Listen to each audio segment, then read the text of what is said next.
주시는 복. 하나님이 아브라함의 후손 히브리 민족 그걸 택하여 가지고 200만 명이나 되는 많은 그 백성들을, 무별과 같은 그 백성들을 가나안 땅으로 인도하시는 거예요. 근데 그 가나안 땅은 어떤 땅이 되기를 원하실까? 하나님은 그 땅이 세상의 나라와 같지 않기를 원하시지 않겠습니까? 그 땅은 하나님이 다스리는 땅이요, 하나님의 통치를 구현하는 그런 나라가 되기를 원치 않으시겠습니까? 하나님은 그것을 원하시겠죠. 그래서 오늘 본문에 보니까 땅에 관한 말씀이 있어요. 눈으로 한번 따라와 보시면 15절 뒤에 보면 하나님 여호와께서 내게 주시는 땅에서 내 날이 길리라 그랬어요. 그 땅 가운데서 너희가 그 땅 가운데서 장구하리라, 오래오래 살리라. 하나님이 원하시는 것, 그 땅 가운데 너가 영원토록 그 땅 가운데 살기를 원하시는 것입니다.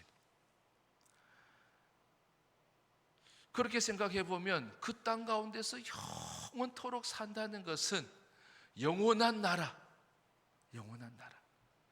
하나님은 내 백성이 그 땅 가운데서 영원한 나라를 살기를 원하신다는 거예요. 그 땅을 잃어버리지 않고, 그 땅을 빼앗기지 않고, 그 땅에서 쫓겨나가지 않고 그 땅 가운데서 영원히 살기를 원하신다는 거예요. 하나님이 원하시는 나라의 모습이라는 거예요. 그것이 바로 하나님의 나라의 모습이에요. 자, 19절에도 보면 땅이 나오죠. 땅이 나오는데 19절, 내게 기업으로 주어 차지하게 하시는 땅에서 내 하나님 여호와께서 사방에 있는 모든 적군으로부터 내게 안식을 주실 때에 안식을 주시기를 원하시는 땅이라는 거예요. 뿐만 아니라 그 땅 가운데서는 참 안식을 주시기를 원하시는 거예요. 여러분, 참 안식을 이 세상에서도 경험할 수도 있겠죠. 이 땅에서도 하나님은 장구하리라고, 장수하리라고 그 땅 가운데서 오랫동안 사시는 복을 주시기도 해요. 저는 오늘 이 말씀을 보면서 그 나라가, 그 땅 가나안이 하나님은 어떤 나라가 되기를 원하시는가? 하나님의 나라가 되기를 원하신다는 거예요. 그러니까 하나님께서 택하신 백성에게 주시는 복이 뭐냐? 따라합시다. 하나님 나라. 하나님 나라를 주시기를 원하신다는 거예요. 하나님 나라가 되기를 원하고 하나님 나라를 살기를 원하시고 하나님의 나라를 이루기를 하나님이 원하신다는 거예요. 나도 마찬가지로 내 안에 하나님의 나라가 이루어지기를, 우리의 가정이 하나님의 나라가 되는 그런 가정이 되기를, 교회도 나라도 마찬가지죠. 그래서 오늘 말씀을 보면서 하나님이 주시는 것이 뭐냐면, 그 하나님의 나라를 이루어가는 방법이 뭐냐면, 첫 번째는 뭐냐면, 너희 안에 있는, 너희 주머니에 있는 두 가지 종류의 추를 너희들은 버리라는 거예요. 아니, 두 종류의 추가 뭐길래? 사랑이 뭐길래? 두 종류의 추가 뭐길래? 그것을 내 주머니에 두지 말라는 거예요. 이 상거래를 할 때 너희는 이번에는 큰 추를 쓸까 것은 추를 쓸까 그렇게 고민하면서 부정직하게, 정직하지 못하게 상대의 것을 빼앗아서 내 이익으로 삼지 말라는, 속여서 취하는 이득을 취하지 말라는 거예요. 그러면서 하나님은 뭘 취하라고 말하냐면 오직 온전하고 공정한 저울추를 가지라고, 그 하나의 추를 가지라고 말씀해요. 자, 15절에 있는 말씀, 하나님이 우리에게 취하라고 하시는 것, 그것을 취할 때에 바로 하나님의 나라를 만들어 갈 수 있다고 말씀하시는 거예요. 자, 15절 같이 한번 읽어봅시다. 시작. 오직 온전하고 공정한 저울추를 두며 온전하고 공정한 되를 둘 것이라. 그리하면 내 하나님 여호와께서 내게 주시는 땅에서 내 날이 길리라. 땅 얘기가 나오죠. 내 땅이 하나님이 다스리시는 그런 나라를 만들려면, 그 나라를 경험하려면, 그 나라를 이루려면 오직 온전하고 공정한 추를 너가 가지라고 말씀하는 거예요. 뭐 대에 관한 말씀도 있어요. 우리 쌀을 이렇게 할 때 이제 대박이라고 하죠. 대박. 그래서 뭐 대도 나오고 추도 나오지만 오늘 추에 초점을 맞춰서 말씀을 드릴게요. 사람들은 내 안에 세상 나라를 이루면서 사는 사람들은 큰 추와 작은 추를 주머니에 두고서 사용한다는 거예요. 여러분, 큰 추를 꺼내가지고 사용할 때는 어떤 거겠어요? 내가 다른 사람의 쌀을 얘기 들면 쌀을 사들이는 거예요. 사들일 때 그 사람의 것을 내 것으로 많이 가지기 위해서는 1.5kg의 큰 추를 사용하는 거예요. 1kg의 쌀을 사려고 하는데 그 사람의 쌀을 뜰 때 1.5kg를 가져가기 위해서 큰 추를 사용하는 거예요. 아, 이게 1kg의 추입니다 하면서 1.5kg의 큰 추를 꺼내가지고 그 사람의 쌀을 자기가 돈으로 사는 거예요. 또 내가 가진 쌀 1kg를 팔 때, 1kg를 팔 때는 어떤 추를 가지고 달아준다는 거예요. 작은 추를 가지고 0.5kg 추를 가지고 이거 1kg의 추입니다 하면서 쌀을 거다가 올리는 거예요. 올려놓고는 그 사람한테 주면은 나한테는 500g의 쌀이 남는 거예요. 큰 추를 사용하면 500g의 쌀을 내가 더 가지게 되는 거예요. 여러분, 그러면 그 사회는 어떤 사회가 될까요? 공정하지 못한 사회가 되어져요. 불신하는 사회가 돼요. 집에 가서 밥을 해보니까 이상하다. 이게 500g 이렇게 쌀이 왜 이래 적지? 아니 내가 왜 쌀을 그렇게 많이 줬지? 한 1kg라고 하면서 자기는 내가 팔았는데 마치 더 많이 간 것 같아. 내가 덜 가진 것 같아 하면서 사람들을 의심하기 시작하는 거예요. 그 쌀을 판 사람을 의심하기 시작하고 하면서 불신이 깃들게 되어지는 거예요. 의심하게 되고 불신하게 되는 그 사회는 하나님의 나라가 아니라는 거예요. 그래서 하나님은 기준을 주시는데 그 기준이 뭐냐면 19절에 있는 말씀, 어떤 추를 주신대요? 오직 온전하고 공정한 추를 네가 가지라는 거예요. 우리가 사람을 대할 때도 보면 그죠? 자기 기준을 가지고 사람을 바라보는 거예요. 근데 사람을 볼 때도 어떤 기준을 가지라는 거예요? 온전하고 공정한 기준을 가지라는 거예요. 그 기준은 무슨 기준이에요? 하나님이 기준이 되는 거예요. 내가 욕심이 많아요. 내 이익을 탐하기 쉬운 죄된 나예요. 그 사람은 마음속에 늘 큰 추 작은 추를 가지고 이것 쓸까 저것 쓸까 하면서 저울질을 한다는 거예요. 그 어떤 그 며느리를 보려고 했는데, 근데 그 며느리가 약혼, 그 며느리 될 사람 그 집안과 약혼도 하고 이제 뭐 결혼을 앞뒀어요. 근데 이제 목사님이 뭐 결혼 준비가 잘 돼 갑니까? 라고 이제 여쭤봤죠.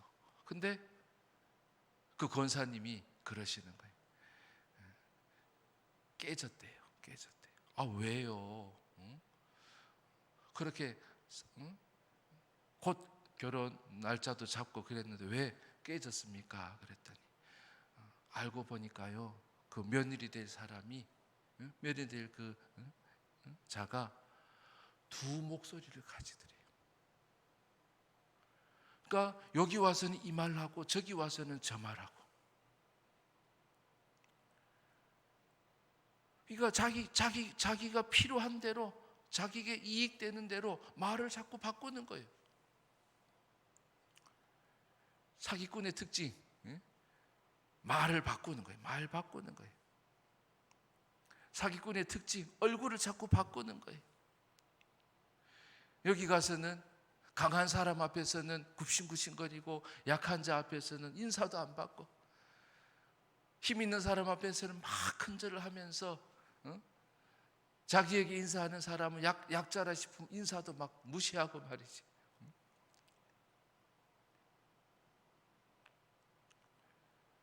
내게 이익되는 것을 쫓아서만 살고 싶은 것이 죄된 나예요. 근데 하나님은 그런 나를 버리라고 말씀하시는 거예요. 온전하고 공정한 분은 하나님 한 분밖에 없으신 거예요. 그래서 오직이라고 시작하는 거예요. 오직 온전하고 공정한 추를 내가 가지라는 거예요.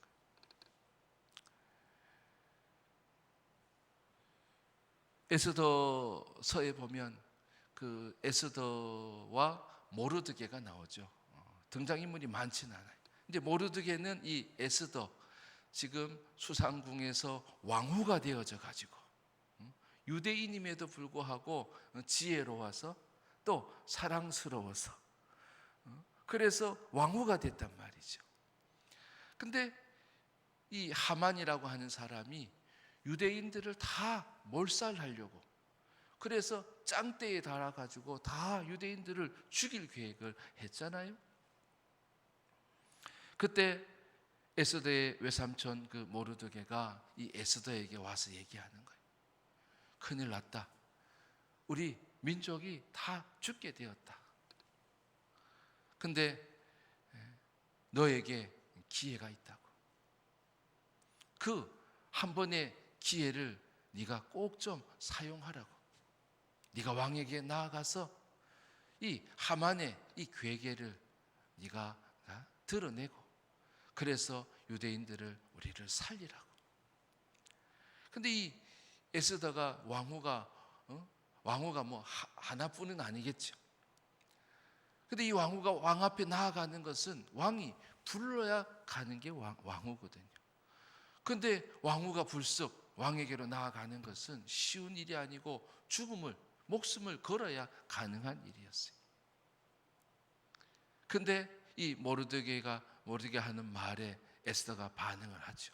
자, 거기를 한번 길지만 한번 읽어볼까 합니다. 에스더 4장 14절에서 16절 말씀인데 같이 읽어봅시다. 14절 시작.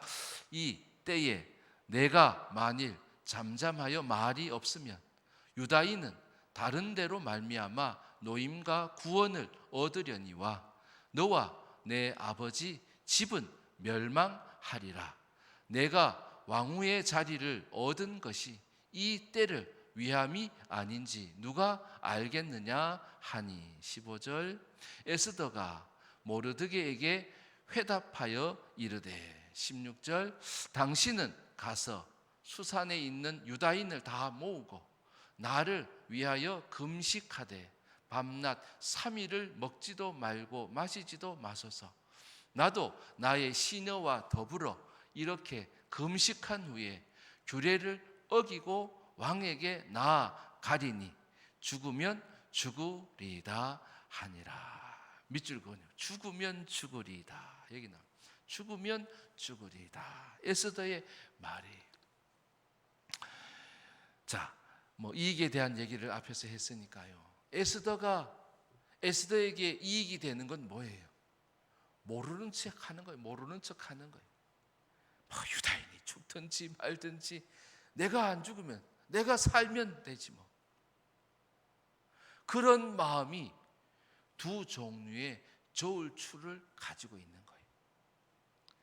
에스더가 처음에는 그런 마음이 있었어요. 두려운 마음이 있었어요. 근데 모르드기가 그러잖아요. 만약에 내가 왕 앞에 나아가지 않으면 너와 유다인들은 다른 이로 말미암아, 다른 데로 말미암아 노임과 구원을 받을 것이다. 근데 지금 우리에게는 너에게 주어진 사명은 네가 왕에게로 나아가는 것이다. 그것을 네가 감당하지 않으면 뭐 한다요? 너와 내 집이 멸망한다고 말씀하시는. 그것이 내 사명이기 때문에 그 사명을 감당하지 않으면, 바울도 늘 그러잖아요. 내가 이 복음을 전하는 일을 게을리하면, 이 사명을 감당하지 않으면 나는 구원을 받지 못할 거다. 사명을 감당하는 것이 자기에게 온전한 구원을 주신다는 그 믿음을 가졌어요. 사람이 왜 비겁해져요? 사명을 감당하지 않으면 비겁하게 살 수밖에 없어요. 비굴하게 되어지는 거예요. 에스더가 지금 이것이 왕후가 되게 하신 하나님의 뜻이고, 왕후가 되어져서 지금 이 하만의 괴계를 뒤집을 수 있는 길은 바로 이 왕의 명령밖에 없으니 네가 왕 앞에 나아가야 된다고. 이것이 너의 사명이라고, 이것이 너의 구원이라고 말씀하는 거예요. 에스더가 고민했겠죠. 그래, 나는 궁에서 왕으로 사니까 얼마나 좋겠어요. 얼마나 부족함이 없겠어요. 내가 왜 그런 모험을 해? 그것이 바로 두 종류의 추를 가지고 요걸 쓸까 저걸 쓸까, 전부 다 어떤 거예요? 자기에게 이익되는 거예요. 자기가 편한 거예요. 근데 그것을 사용하지 말라고 말씀하시는 거예요. 오직 온전하게 하고, 그리고 공정한 추, 하나님을 기준으로 삼으라고 말씀하시는 거예요. 죄된 너를 따라, 연약한 너를 따라서 내 이익만을 추구하고 내 앞길만을 생각하는 그러한 두 종류의 추를 너는 사용하지 말라고 말씀하시는 거예요. 그때에 하나님의 나라를 하나님이 이루시겠다는 거예요. 그래서 에스더는 죽으면 죽으리다. 여러분, 죽어야 하나님이 주시는 열매를 맺을 수 있어요. 제가 뭐 장례식이나 이런 데 가서 잘 하는 말씀이, 하나님 주신 말씀이 뭐냐면 요한복음 12장 24절이 밀알같이 죽으라고. 그러면 많은 열매를 하나님이 주신다고 말씀하시는 거예요. 그러니까 에스더가 밀알같이 내가 죽으면 죽으리다 라고 하면서 죽음을 각오하고 나아갔더니 하나님은 나를 통해서 구원하시기를 원하셨던가 봐요. 유다인들이 어떻게 해요? 에스더의 믿음 가운데서 하나님이 유다인들을 다 살려주시는 거예요. 오히려 누구를? 하만과 그의 일당들을 짱대에다가 다 못 박아주시는 역전을 하나님이 이루시는 거예요. 그래서 하나님께서 땅을 하나님의 나라로 만들어가는 그 첫 번째 비결이, 따라합시다. 오직 온전하고 공정한 저울추를 두라. 자, 15절에 있는 앞부분 말씀이 한 번 더 오직 온전하고 공정한 저울추를 두라. 맞아요. 오직 온전하고 공정한 저울추를 두고 그것을 사용하는 사람은 어떤 사람이에요? 하나님 나라의 유익을 위해서. 그죠? 그리고 하나님이 기뻐하시는 일을 하는 거예요. 그리고 사명을 감당하는 자예요.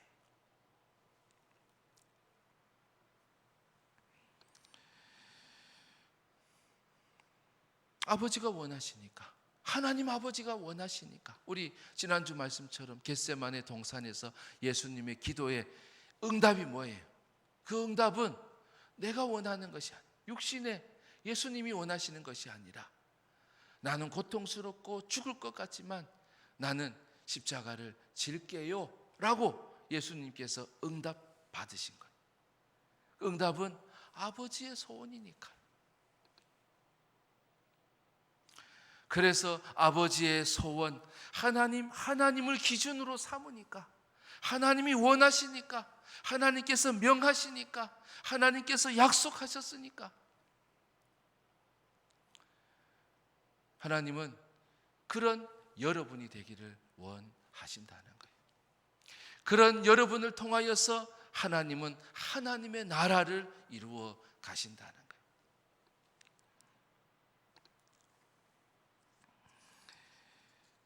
그래서 그 땅 가운데 너희는 두 종류의 저울추를 두지 말고, 내 주머니에 두지 말고 그것을 버리라고 말씀하십니다.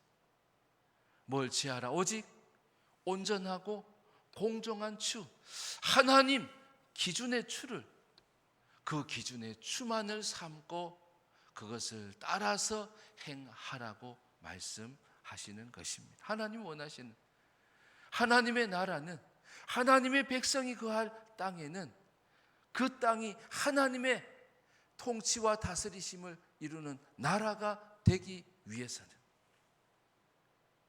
너희가 오직 온전하고 공정한 추를 품으라고 말씀하세요. 그것을 따라서 행하라고 말씀하시는 것입니다. 그러면서 너희가 그 땅 가운데 들어가면 반드시 해야 할 일이 있는데, 그것이 뭐냐면 하나님을 두려워하지 않는 아말렉을 진멸하는 것이라고 하나님이 말씀하십니다. 우리 지난주도 싸우라 그랬죠. 싸우라. 하나님을 대적하는 자들을 싸우라는, 이 아말렉도 싸워서 진멸하라고 말씀하시는 거예요. 그래서 너희들 기억에 그 땅 가운데는 이제 아말렉 없다. 아말렉은 완전히 사라졌다. 아니, 그 땅이 어떤 땅이에요? 하나님의 나라가 되는 거예요. 이 아말렉을 왜 진멸하라고 하고 너의 기억 속에서 완전히 말소시키라고 그렇게 말씀하시겠어요? 이 아말렉은 하나님을 두려워하지 않는 자예요. 이스라엘 백성들이 출애굽을 해가지고 와서 네게부 사막 가운데 머물 때, 이 아말렉이라고 하는 사람은 에서의 아들 엘리바스와 딥나의 사이에서 태어난 아들이 바로 이 아말렉이에요. 그러니까 에서의 후손이죠. 그러니까 야곱과 다른 에서예요. 에서. 근데 이 에서의 후손이, 이 아말렉이 큰 족속을 이루었는데, 이 아말렉 족속이 이 이스라엘 백성들을 괴롭히는 거예요. 출애굽을 해가지고 또 그 땅 가운데 지나갈 때에도 약한 자들을 공격하는 거예요. 행군을 하다 보면 좀 뒤로 처지는 사람이, 등산하다 보면 뒤로 처지는 사람이 있잖아요. 그 사람은 체력이 고갈된 사람들, 약한 사람. 근데 이 아말렉 사람들이 그 이스라엘 백성들 가운데에 뒤에 처지는 약한 사람들을 쳐서 죽인 거예요. 그런 사람들을 괴롭힌 거예요. 그런 사람들을 막 사로잡아 가서 죽이는 거예요. 그렇게 하는 이유가 뭐냐면 그들은 하나님을 눈으로 보세요. 18절 보면 내 뒤에 떨어진 약한 자들을 쳤고 하나님을 두려워하지 아니하였느니라 그랬어요. 뒤처진 약한 자들을 쳤고 그 친 이유는 뭐예요? 하나님을 두려워하지 않는 자였어요. 모세와 그 여호수아의 군대가 아말렉과의 전쟁을 할 때가 있었어요. 출애굽기 17장에 보면 근데 모세의 손에는 뭐가 들려져 있어요? 하나님의 지팡이가 들려져 있어요. 이 하나님의 지팡이는 하나님의 능력을 의미하죠. 근데 아말렉과 전쟁 가운데 모세가 그 하나님의 지팡이를 잡고서 그 손을 들면 이스라엘이 승리를 하고 손을 내리면 아말렉이 승리를 하는 거예요. 야, 승리의 비결은 이 하나님의 지팡이를 들어야 되겠구나. 들면 우리가 승리하는구나 하면서 아론과 훌이 그것을 붙잡아줘요. 기도하면서 붙잡아주는 거예요. 아말렉을 진멸하라고 했는데 여러분 진멸하는 방법이 다른 것이 없어요. 그것은 내 능력으로 되는 게 아니에요. 하나님의 능력이 일을 하시면 되는 거예요. 언제? 기도할 때. 아말렉을 진멸할 수 있게 해달라고. 아말렉을 싸워 이기게 해달라고. 그래서 그들이 완전히 그 땅 가운데서 아니 우리 땅 주변에서 사라질 수 있게 해달라고 그렇게 하나님은 하라고 말씀하시는 거예요. 19절에 있는 말씀 한번 읽어볼까요? 19절의 말씀 시작. 그러므로 내 하나님 여호와께서 내게 기업으로 주어 차지하게 하시는 땅에서 내 하나님 여호와께서 사방에 있는 모든 적군으로부터 내게 안식을 주실 때에 너는 천하에서 아말렉에 대한 기억을 지워버리라. 너는 잊지 말지니라. 아말렉에 대한 기억을 지워버리라는 거예요. 땅이 참 안식을 얻고 참 안식을 얻게 되어지는 비결, 하나님의 나라가 경험되어질 수 있는 비결, 그것은 무엇을 진멸하는 거예요? 아말렉을 내 기억에서 지워버리라라고 하는 것은 완전히 진멸하라는 뜻이에요. 근데 사람들은 이 아말렉을 그냥 내비둬요. 사울 왕도 이 아말렉과의 전쟁을 할 때에 어떻게 해요? 아말렉의 왕 아각 왕을 살려둬요. 분명히 출애굽기 17장에 말씀하시거든요. 이 아말렉을 하나님은 어떻게 하신다고 말씀하시냐면 너희들은 어떻게 하라고 말씀하셨냐면 아까 모세와 여호수아와 아론과 훌 가운데 하나님께서 그들에게 말씀하신 것이 있어요. 거기를 한번 읽어볼까요? 찾아볼까요? 출애굽기 17장 14절 말씀 우리 자막했습니다. 14절 출애굽기 17장 14절 16절 말씀인데 자 14절 시작. 여호와께서 모세에게 이르시되 이것을 책에 기록하여 기념하게 하고 여호수아의 귀에 외워 들리라. 내가 아말렉을 없이 하여 천하에서 기억도 못하게 하리라. 하나님이 원하시는 것이 이 아말렉이 천하에서 기억되지 않는 나라가 되게 하겠다는 거예요. 그런 민족이 되게 하겠다는 거예요. 뭐 하겠다는 것을? 진멸하기를 하나님이 원하신다는 거예요. 16절에 가서도 16절 말씀 시작. 이르되 여호와께서 맹세하시기를 여호와가 아말렉과 더불어 대대로 싸우리라 하셨다 하였더라. 여호와도 아말렉과 더불어 대대로 싸우리라. 여호와도 아말렉과 싸우시겠다는 거예요. 그러니 너희는 뭐하라? 아말렉을 진멸하려고 하라는 거예요. 근데 사울은 뭐 어떻게 했다고요? 아가광도 살려줘요. 그리고 거기에서 어린 양을 가지고 와서 하나님께 제사할 거야 하면서 거기에 있는 노략물들을 취하는 거예요. 뭐 어린 양만 취했겠어요? 하나님께 드리겠다 하면서 막 거기에 있는 은금을 가져오고 어린 양도 가져오고 말이죠. 아가광도 버젓이 살려주는 거예요. 그랬더니 어떻게 됐어요? 결과적으로 하나님이 사울왕을 죽이는 거예요. 사울왕을 그 왕위에서 빼앗아 버린다는 거예요. 내가 만약에 사울이었다면 어떻게 해야 되겠어요? 어떻게 해야 돼요? 아가광을 죽여야 되는 거예요. 거기에 전리품을 취하지 말았어야 되는 거예요. 그들을 진멸해야 되는 거예요. 다윗 왕 때는 이 아말렉과의 전쟁을 다윗이 어려운 가운데서도 아말렉과의 전쟁을 해요. 그리고 왕이 되어서 이 아말렉을 완전히 전멸해 나가는 거예요. 전멸하는 거예요. 그때에 하나님의 나라, 바로 이스라엘이 부흥하는 나라가 되어진 거예요. 하나님의 나라는 언제 세워지느냐? 하나님을 두려워하지 않는 아말렉을 뭐 할 때? 진멸할 때라고 말씀하시는 거예요. 그것은 다른 방법으로 안 돼요. 하나님의 지팡이가 우리를 위해서 싸워주신다는 거예요.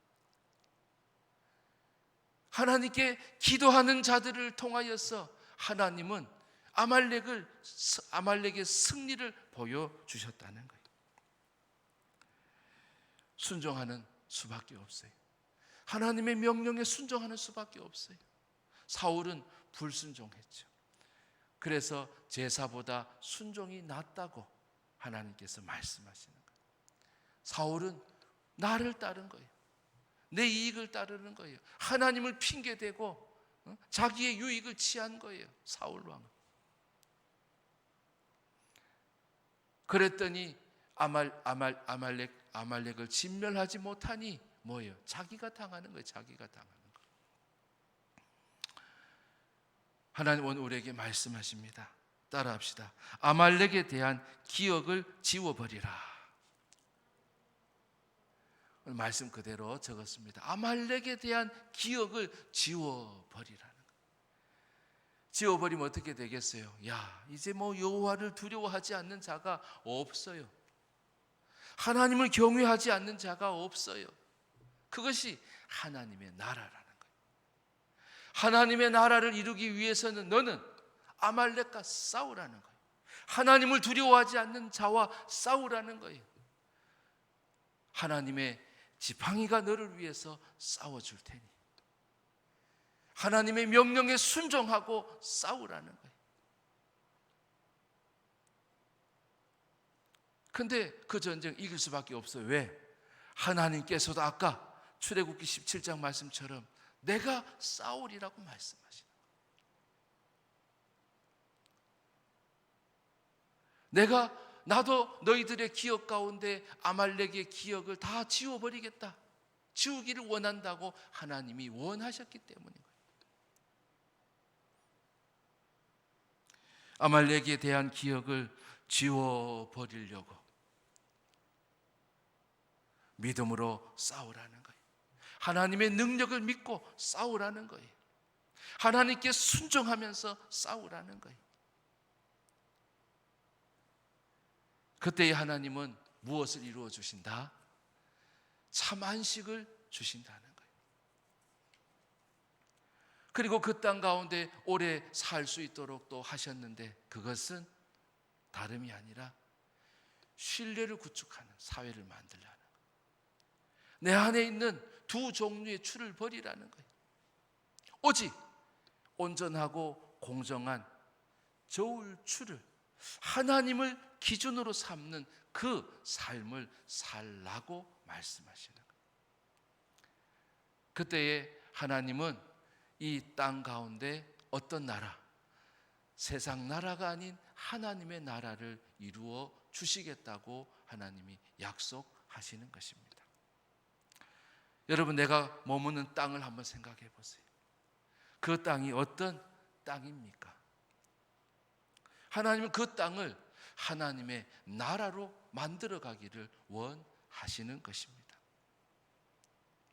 내 안에서부터, 그리고 내 공동체와 우리 가정과 이 나라 가운데 하나님이 통치하고 다스리시는 그 나라를 하나님이 이루기를 원하시고, 하나님은 그 일을 이루기 위해서 오늘도 어떤 사람을 쓰시는 거예요? 하나님을 기준으로 삼는 사람. 그래서 죽으면 죽으리라 두려워하지 않는 자예요. 아버지의 소원이니까 라고 하는 자예요. 뿐만 아니라 하나님의 능력이 나와 함께 하시니까 나는 하나님께 순종하니까, 하나님 그런 자를 통해서 하나님은 오늘도 하나님의 나라를 이루시고 또 하나님의 나라를 허락해 주시는 줄 믿습니다. 기도하겠습니다.